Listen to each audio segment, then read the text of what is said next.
Bugungi loyihamizni qurish uchun sizda bor yo'g'i 4,2 sotixli yer maydoni bo'lsa yetarli bo'ladi. Mazkur loyihamiz Qashqadaryo viloyatiga qilingan bo'lib, umumiy o'lchami 18,5 metrga 22 metr 60 santimetrni tashkil qiladi. Assalomu alaykum azizlar, sizlar bilan Kamina Mehroj va Quruvchi o'z jamoasi. Loyihamiz o'z ichiga 3 ta yotoqxona, 2 ta mehmonxona, 1 ta oshxona, 2 ta samozel va kattagina naves qismini oladi. Undan tashqari esa bitta podval qismi ham qoldirib ketilgan. Uyimizning ko'cha tarafida ham, uyimizning old tarafida ham o'zining chiroyli landshaftli zonalariga ega. Bugun sizlar bilan mana shu ma'lumotlarimiz asosida to'liq video qilishga harakat qildik va buni sizlar bilan baham ko'ramiz. Buning uchun esa albatta do'stlar, kommentariyada aktiv bo'lamiz, videoga like bosamiz, kanalda yangi bo'lsangiz obuna bo'lib qo'yamiz. Agarda siz bizning xizmatimizdan foydalanmoqchi bo'lsangiz, yuqoridagi raqamlarga qo'ng'iroq qilishingiz mumkin. Mana shu loyihamizni yoqtirib, sevib qurmoqchi bo'lsangiz, albatta buning uchun chizmalar kerak. To'liq o'lchamlar, ketadigan rasxod materiallar haqida ma'lumot olish uchun ham yuqoridagi raqamlarga qo'ng'iroq qilishingiz mumkin va bizning menejerimiz hamma savollaringizga to'liq javob beradi. Biz esa boshlaymiz. Aytib o'tganimizdek, uyimizning ko'cha tomoni 18,5 metrni tashkil qiladi. Uyimizning ko'cha tomoniga esa xuddi mana shunday ikkita joydan figura tashlab ketganmiz. Kirish darvozaxona qismimiz o'ng tomonda qoldirib ketilgan, ichkarida esa xonalarimizni joylashtirib ketganmiz. Hammasini birma-bir tushuntirib o'tamiz. Darvozaxonamizdan ichkari tomonga qarab yuramiz. Albatta biz do'stlar mehmondo'st xalqmiz, shuning uchun bizga ko'pincha bitta mehmonxona yetmaydi. Kamida ikkita bo'lsin deymiz. Bu loyihamizda ham uy egasining xohishiga ko'ra ikkita mehmonxona qildik va bizdan shu narsa talab qilindiki, mana shu ikkita mehmonxonaning ham demak eshiklari, kiradigan joylari uy egalari yashaydigan zonadan uzoqroq bo'lishligi kerak. Biz ikkita mehmonxonaning ham demak zinalarni darvozaxonadan qo'yganimizda bo'lardi, lekin bu bizning darvozaxonamizdagi joyni qisib mashina qo'ysak o'tish, qaytishga xalaqat qilib qolishligi mumkin edi va bitta mehmonxonamizning eshigi umuman hovliga ko'rinmagan holatda joylashishi zarur edi. Biz esa bunga quyidagicha yechim qildik. Ya'ni ichkariga kirganimizdan chap tarafda zina qoldirib ketilgan. Bu zinadan yuqoriga ko'tarilamiz. Bu yerda esa kattagina oyoq kiyimlar yechish uchun maydon mavjud.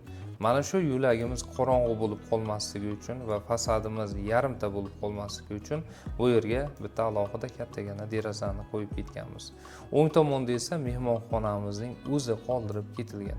Mehmonxonamiz umumiy kvadratlarda aytadigan bo'lsak, bitta mehmonxonamiz 26 kvadrat, mana shu mehmonxonamiz 28 metr kvadratni tashkil qiladi. Va yana bitta narsa do'stlar, uyimizdan mehmonxonamiz uzoqroq bo'lgani ma'qul. Lekin mehmon kelgandan keyin ularga taom olib borish kerak yoki dasturxonga hech bo'lmasa choy qo'yish kerak. Oshxona uzoqdaligi hisobiga bu mehmonxonaga kelish uchun anchagina masofani bosib, 2-3 ta eshikdan kirib kelishga to'g'ri keladi. Biz esa buni yechimini oddiy qilib qo'yganmiz, ya'ni mehmonxonaning ichidan yana bitta eshik tashlab ketganmiz. Bu bizning asosiy uyimizning xonalariga yaqin qilib qoldirib ketilgan.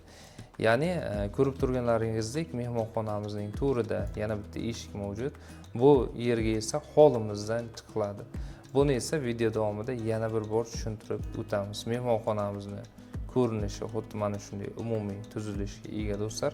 E'tibor berayotgan bo'lsangiz, uyimizning ichki dizaynlarini shuncha bo'lishi uchun to'ldirib o'tamiz, lekin shunday bo'lsa-da maksimal chiroyli qilishga harakat qilamiz. Agarda sizga to'liq interyer dizayn xizmatlari kerak bo'lsa, xizmatlarimiz bilan tanishib chiqish uchun yuqoridagi yoki pastdagi QR kodni skanerlasangiz bas, bizni demak qilgan ishlarimiz birma-bir chiqib keladi. Endi esa bu xonamizdan qaytib darvozaxonamizga chiqamiz va darvozaxonamizdan to'g'riga yurishda davom etamiz.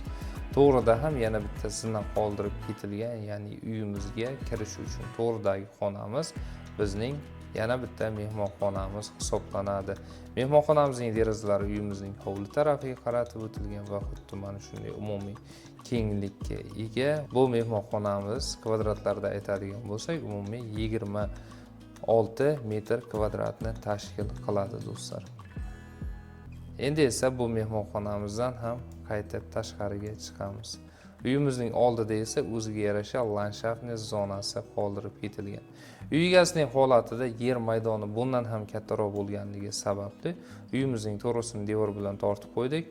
Orqa tomonga o'tish uchun esa bu yerda bitta kalitkani tashlab ketganmiz. Agarda siz ko'proq yashillikni sevsangiz, bu yo'lakni kichkinartirib, yashillikni esa kattartirsangiz ham bo'ladi. Va guvohi bo'lib turganlaringizdek, bu yerda podvalimizga tushish zinasi qoldirib o'tilgan va uyimizning oshxonasining osti to'liq podval sifatida joylashtirib ketilgan, qoldirib ketilgan. Podvalimizga bemalol isish tizimini ham joylashtirib ketsak bo'ladi. Zinamizni esa G obrazli qilib ketganmiz. Zinalarimizning spinkalari ham odamni qiynamaydigan darajada qilib joylashtirib ketilgan. Endi esa asosiy eshigimizga kiramiz. Asosiy uyimizning eshigi xuddi mana shu joyda qoldirib ketilgan. Bu eshikdan ichkariga kiradigan bo'lsak, bu yerda kattagina holimiz ham mavjud. Holimizning o'zining kattaligi ham 24 metr kvadrat bo'lib, bu yerda ishdan charchab kelganda mazza qilib televizor ko'rib dam olsangiz bo'ladi yoki shunchaki bir stakan kofe ichsangiz ham yaxshi bo'ladi. Anchagina charchoqni oladi deb o'ylayman. Endi esa uyimizning qolgan xonalarini tushuntirib o'tamiz. Kirganimizdan so'ng chap tarafda avval boshda tushuntirib o'tgan mehmonxonamiz, ya'ni mehmonxonamizning eshigi joylashtirib ketilgan. Bundan keyin esa to'g'riga qarab yuramiz. To'g'rida esa bizning kattagina bolalar uchun ajratilgan alohida yotoqxonamiz mavjud va bu yotoqxonamizning derazasi uyimizning orqa tarafiga qaratib ketilgan.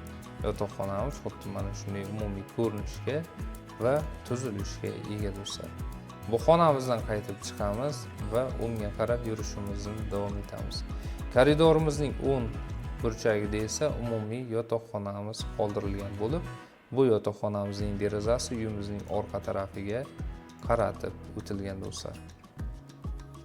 Yotoqxonamizni ko'rib o'tdik.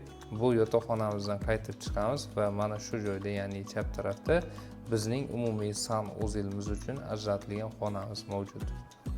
Sanuzelimizdan ham qaytib chiqamiz va to'g'rida esa bizning umumiy oshxonamiz joylashtirilgan bo'lib, oshxonamizning kattaligi 24 metr kvadratni tashkil qiladi va bu oshxonamizning ichida bemalol oila davrasida o'tirib tamaddi qilsangiz ham bo'ladi. Oshxonamizning ikki tomonida ham eshik mavjud. Buning sababi esa ikkinchi tomonda ham yana bitta yotoqxona va sanuzel qoldirib ketilgan. Buni tushunish uchun yana qaytib tashqariga chiqishimiz kerak bo'ladi. Ya'ni eshigimizdan qaytib tashqariga chiqamiz va ikkinchi eshigimizdan ichkariga kiramiz. Bu loyihamizni bemalol 2 ro'zg'or uchun mo'ljallangan loyiha desak ham bo'ladi. Xuddi mana shu joyda bir narsani tushuntirib o'taman. Ya'ni oshxonamizning ikkinchi tomonida ham alohida yotoqxona va bitta sanuzelimiz qoldirib ketilgan. Buni juda ko'p loyihalarda qo'llayapmiz va bu bizning mijozlarimizga ma'qul kelyapti. Sababi ertaga farzandingizni uylantirganingizdan keyin o'zingiz alohida bo'lishni xohlaysiz, ya'ni yoshlarni bezovta qilmagan holatda yoki aksincha yoshlarni o'zini hech bo'lmasa bir ozroq vaqt o'zini alohida qilib chiqargingiz keladi. Shuning uchun alohida eshik bo'lganligi va alohida mana shu xonadonimizning bir qismi bo'lganligi foydadan xoli qilmaydi. Shuning uchun mana shunday qilib loyihamizda joyni ajratib ketganmiz. Bu yerga esa mana shu zinalarimiz orqali ko'tarilamiz, koridorimizga kiramiz. Koridorimizda 3 ta eshik mavjud. Birinchi chap tarafdagi eshigimiz bizning oshxonamizga tegishli do'stlar. To'g'rida esa umumiy sanuzelimiz qoldirib ketilgan, ya'ni mana shu taraf uchun va o'ng tomonimizda esa ko'rib turganlaringizdek kattagina yotoqxona qismimiz ham joylashtirib ketilgan. Yotoqxonamizning derazasi esa uyimizning old tarafiga qaratib o'tilgan do'stlar. Endi esa biz derazadan yana tashqariga qaytib chiqamiz. Hovlimizni ko'rib o'zingiz baho berishingiz mumkin. Bugun sizlar bilan umumiy holatda mana shu loyihamizni birgalikda ko'rib o'tdik. Loyihamiz haqida fikr mulohazalaringiz biz uchun juda muhim. Shuning uchun fikr mulohazalaringizni izohlarda qoldirishingizni so'rab qolamiz. Sizlar bilan har doimgidek Kamina Mehroj va Quruvchi Uz jamoasi bo'ldi. Sizga eng yaxshilari va eng so'nggilarini ilinamiz. Bizni kuzatishda davom eting.